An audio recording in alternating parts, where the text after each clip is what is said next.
Good morning guys. আমি আছি ওইদিকে পুরী, ঠিক আছে। আজকে লইয়া তিন নম্বর দিন পুরী। ফার্স্ট যেদিন আমরা আইসি ওই দিন আমরা যেখানে আমরা যেখানে আইসি, আমরা যেখানে ঠাকুরের উৎসব পুরী বালিঘাই ওইখানে আসলাম। মানে পুরী অত বৃষ্টি আসিল না কিতা বইতাম, মানে আর কি যেখানে আমরা প্রোগ্রাম এখানে পুরো একদম মানে অবস্থা খারাপ হয়ে গেছে আর কি। মানে এখানে ক্যাম্প থাকে, আমি দেখাই মতো যায়। তো দেন আমি কালকে সকালে পুরী মেইন টাউনে আই, এখানেও খুব বেশি বৃষ্টি, কালকে রাত্রেবেলাও বাড়িতে পারছি না আমি। দেন আজকে গিয়া সকালে দেখি উঠিয়া দেখলাম যে অনেক রৌদ্র, মানে একদম ওয়েদার সাফ আর কি। আর প্রবলেম হইলো গিয়া আমি এখানে আইসি, কালকে এখানে আমি আইসি আমার মোবাইলের মধ্যে সব কিছু, আমার মোবাইলের মধ্যে গুগল পে সব কিছু, আমার সিম ইয়াটা সিম হঠাৎ করিয়া মানে ডিঅ্যাক্টিভেট হয়ে গেছে। কারণ হইল গিয়া সিম আপগ্রেড করতে লাগে না, কিতা করতে লাগে। দেন মানে এখানে আইয়াও এটা হওয়ার আসিল আর কি, কত প্রবলেমের মধ্যে এটা হয়ে গেছে। দেন আমি কালকে বিকালে গেলাম, এয়ারটেল অফিস সামনে আসে গেলাম, গিয়া এটার সিমটা সোয়াইপ করিলাম, কখনো নেট আইছে না, ওই 3 ঘন্টার মধ্যে আইব। কালকে রাত্রেবেলা করেছিলাম, কালকে বিকালে 5টায় করেছিলাম। দেন এখন কয়টা বাজে, এখন পরের দিন এখন 9টা বাজে, সকাল 9টা বাজে, কখনো নেট আইছে না। আমি যাইমু, জানি না খুলছে কিনা, বাট আমি একবারকে দেখবো এখন। আর মানে অবস্থা বহুত খারাপ, আমার নেট নাই, কিছু নাই, আমি কিচ্ছু করতে পারলাম না। আমি আইয়া বলছিলাম যে এখানে অল টাইম ব্লগ বানাইমু, এবার দেখাইমু, বাট অবস্থা খারাপ। আমি এখন যাইমু, তোমরা লগে থাকি, দেখবা ওটাও ব্লগ, আমরা আজকের ব্লগ ওটাও। আমি এখান থেকে কাজ শেষ করি আমি যে মালিগাই যাইমু, যেখানে আমরা মেন প্রোগ্রাম, তো লগে থাকিও আর পুরো ব্লগটা দেখিও, ঠিক আছে। তো আমি এলাম গিয়ে এখন পুরী মেইন টাউনে আর কি। তো আমার একটা প্রবলেম হয়ে গেছে আমার সিমের মধ্যে, তো এটা সিমের প্রবলেমের লিগে আমি এখন যেতে লাগে ওই জায়গাতে। আবার কালকে বিকালে গেছিলাম, তখন মাত্র সকাল হয়েছে, এখন অফিস খোলা থাকবো কিনা জানি না আমি। তো একবার গিয়ে দেখিলেই আমি, নিলে আমার বহুত প্রবলেম ওর আমার সিমের লিগে। তো আমি তোমার লগে থাকো আর দেখো পুরা, ঠিক আছে। আজকে তো বহুত বেশি রোদ উঠছে, কারণ গত পরশু আর কালকে খুব বেশি বৃষ্টি আসিল, এইদিকে বেতালা বৃষ্টি আসিল, তখন বেতালা রোদ্রু, এখন শর্টটা দেখতেও ভালো লাগে। আর তখন যাইলাম আমি ওই এয়ারটেল অফিসও গিয়া একবার দেখি তারা খুলছে নি, না খুললে তো গিয়া মাত্র আমার বহুত বেশি প্রবলেম চলে এয়ারটেল সিম নিয়ে। তো চলো আমি এখন আইসি এয়ারটেল অফিসে, দেখি এয়ারটেল অফিস বন্ধ, 10:30টায় খুলবো। এখন বাজে হলো গিয়া 9:30, মানে 1 ঘন্টা ওয়েট করতে লাগবো। ওয়েট ছাড়া কিছু করার নাই, কারণ আমার সিম ঠিক করতেও লাগবো। এটা করবো, ওয়েট করি। দাঁড়াইতে তো গরম লাগে।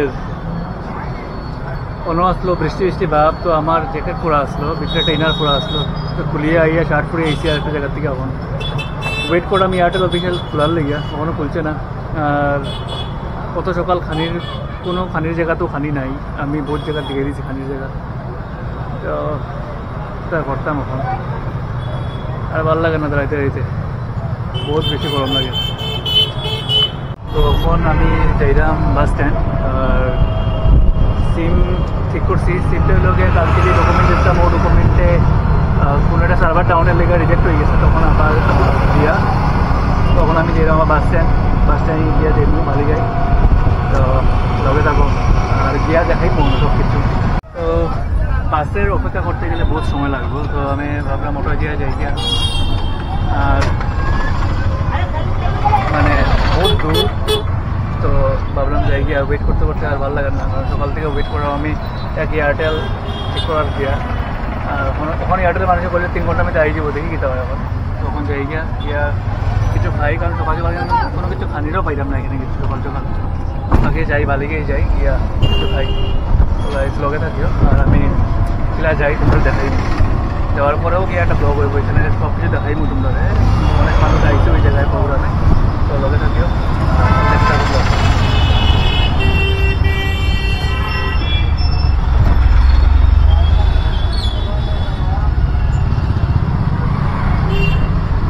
তো এখন প্ল্যান মালিগাই যেতে আসলাম, মালিগাই সামনে মা তারা গাড়ি পুকুরিয়া বহুত বড় তারা সব, তো তারা যেত কোনার টেম্পলে।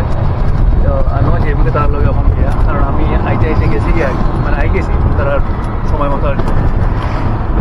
কোনার টেম্পলটা একবার দেখে দিই, কোনার টেম্পলে গিয়ে একটা ব্লগ বানাইলে তোমরা দেখবে, ঠিক আছে। লগে থাকো আর পুরো ব্লগ বড় হইতে পারে, কারণ সব কিছু মিলাইয়া আর কি। ঠিক আছে, তোমরা সবাই একটু লাইক কমেন্ট শেয়ার করে দিও। তো আমরা এখন কোণার্ক মন্দির যাওয়ার পথে একটা মন্দির আছে, মন্দিরে যাইলাম। এটা আমার মা কি আমার ক্যামেরা লাগে তোমার এখন, আমরা ক্যামেরা ভিডিও করলাম তো দেখো। তো আমরা যাইলাম এখন। তো এই ব্লগটা বাক্কা লম্বা হয়ে যাব, কারণ এই ব্লগের মধ্যে বাক্কা জিনিস লগাইব। ক্যামেরা যাম এখন তোমার আর দিয়া। তো এখন আমরা আইসি রামচন্ডী দুর্গা মাতা, যেটা দেখে তারপরে আমরা কোণার্ক টেম্পলে যাইমু। তো আমরা লগে থাকো, দেখি আমরা লোক সবই আছে। ঠিক আছে, তো দেখে তো এখানে সবাই জুতা রাখে তারপরে আমরা যাইমু। তো লগে থাকো আর দেখো রামচন্ডী দুর্গা মাতা মন্দির।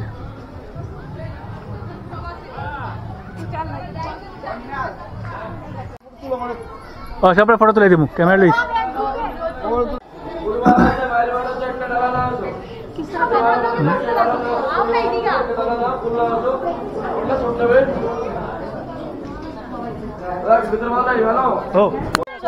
তো আমরা মন্দিরের সাইডে আই গেছি, আর এখানে ফটো ক্লিক চলে। ঠিক আছে, ফটো ক্লিক চলে। আর এখানেও বোর্ডস আছে আর কি, দেখাইলাম। আর পিছে মা তারা আছে, সবাই দেখাইলাম এই জায়গাতে। তো তারপরে আমরা যাবো কোণার্কে যাবো তারপরে। তো লগে থাকবো আর পুরো ব্লগটা দেখিও। ঠিক আছে, বহুত মজা হয়। ওই লগে মা, বড় মা, আমরা মামি মা। তো আমরা এখন যাইমু এদিকে।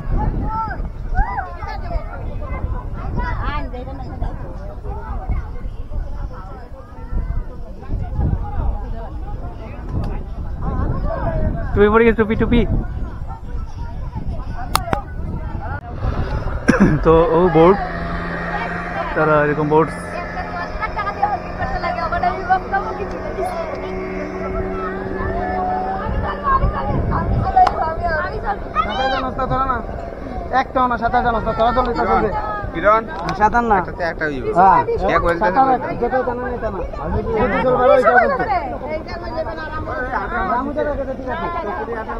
আমরা এখন এই মন্দির ছাড়িয়া যেরামে কোণার্ক।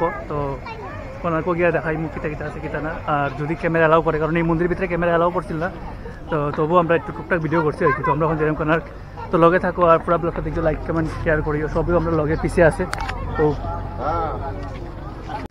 তো আমরা এখন আইসি কোণার্ক টেম্পলে। তো ঢুকলাম এখন জাস্ট। আর সামনে বহুত কিছু আছে, দেখিলে ক্যামেরা অ্যালাউ করে কিনা না, তারপর সব কিছু রেকর্ড করতে সুবিধা হইব।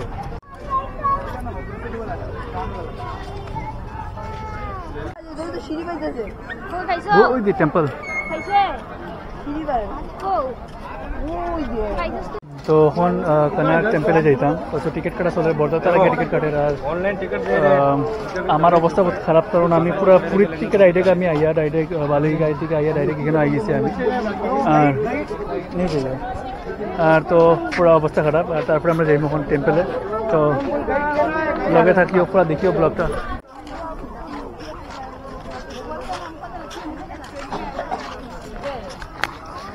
তো কোণার্ক টেম্পলের লেগে আবার টিকিট কাটতে লাগছে, কাটিয়ে আবার যাইলাম। আগে মিউজিয়ামের লেগে আসলো, তো এখন টিকিট দিয়া তারপরে আমরা যাইমু। তো লগে থাকো।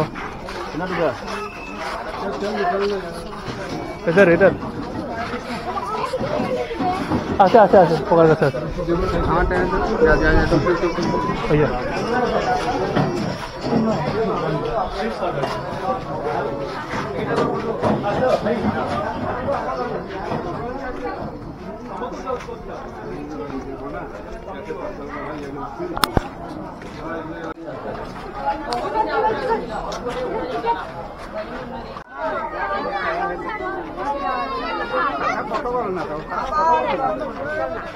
তো আমরা এখন কোণার্ক মন্দিরে আছি। দেখাইলাম এখানে কোণার্ক মন্দিরে অত সুন্দর কারুকার্য, এই জায়গার কাজ, এই জায়গার হিস্ট্রি অনেক কিছু আছে, যে হিস্ট্রিগুলো আমরা সবই টুকটাক জানি। আর আমার পিছিয়ে দেখতে পারা কোণার্ক টেম্পল, আমি দেখাইলাম পুরো জিনিসটা। আর আমার পিছিয়ে এদিকেও অনেকটা রয়েছে, এদিকে পার হইয়া এদিকে আইছি মন্দিরে আর কি। তো দেখাইলাম অনেক সুন্দর জায়গা, অনেক বহুত মজার, অনেক হিস্ট্রি আছে এই জায়গা। তো আমি দেখাইলাম তোমাদের। তো কোণার্ক টেম্পলের আমি একদম সাইডে গিয়েছি, যেখানেও মেইন গেট আসলো, মেইন মূর্তি রাখা আসলো। আর এখান থেকে ভাঙিয়ে পড়ছিল, যেটা ঘোড়াওয়ার উপর থেকে, মানে আই মিন স্ট্যাচু যেটা পড়ছিল আর কি উপর থেকে আর কি। তো এটাই সামনে, খুব সুন্দর জায়গা। হিস্ট্রির মধ্যে জানা অনুযায়ী এই মূর্তিগুলো আর কি, যেগুলো ভাঙ্গা পড়ছিল আর কি উপর থেকে, তো এইগুলো এখনও এইভাবেই রাখা রয়েছে। কত পুরোনো মূর্তি। হ্যাঁ, ওখানে রয়েছে এইভাবেই নিচটা সুন্দর থেকে রিকনস্ট্রাক্ট চলে, কত সুন্দর লাগে দেখতে।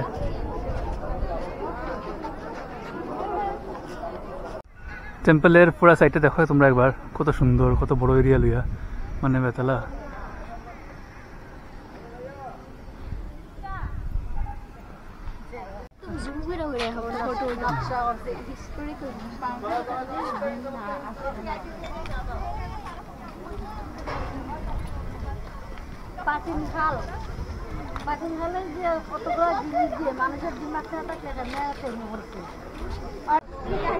তো এটা একটা ঘট বহানোর পরে মূর্তির উপর থেকে একজন ভাঙ্গিয়া পড়ছিল মন্দিরের ওই পার্টগুলা, ওই সেম ওই পার্টগুলো ভাঙ্গিয়া ভাঙ্গিয়া পড়ছিল আর কি।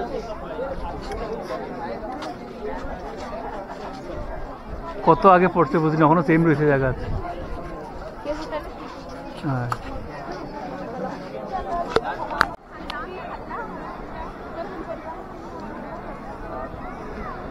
তো আজকের ব্লগটা আমরা এখানেই শেষ করবো, কারণ আমরা কোণার্ক মন্দির দেখা আসলো দেখে নিয়েছি। আজকে সকাল থেকে ব্লগ আসলো জাস্ট আমি বালিগাই যেতাম, বাট বালিগাই থেকে পরে আবার এখানে আই গেছি আমি, তো দেখতে পারা হয়। তো আজকের ব্লগটা এখানেই শেষ করলাম, কারণ আজকে কোণার্ক মন্দিরে আমি আই গেছি। বালিগাই যেতেছিলাম, বালিগাই থেকে ডাইরেক্ট কোণার্ক মন্দিরে আই গেছি, আইয়া দেখে নিয়েছি, দেখে তোমরাও দেখাইলাম। আর এটা বন্ধ করে দিচ্ছে কারণ এইদিকে তো আর ওটা নিষেধ তো না, তো ওইটা শেষ করে দিলাম আজকের ব্লগটা। যারা দেখা প্লিজ লাইক কমেন্ট শেয়ার করে দিও, ঠিক আছে? তো গাইজ টাটা, দেখা হইব নেক্সট ব্লগে।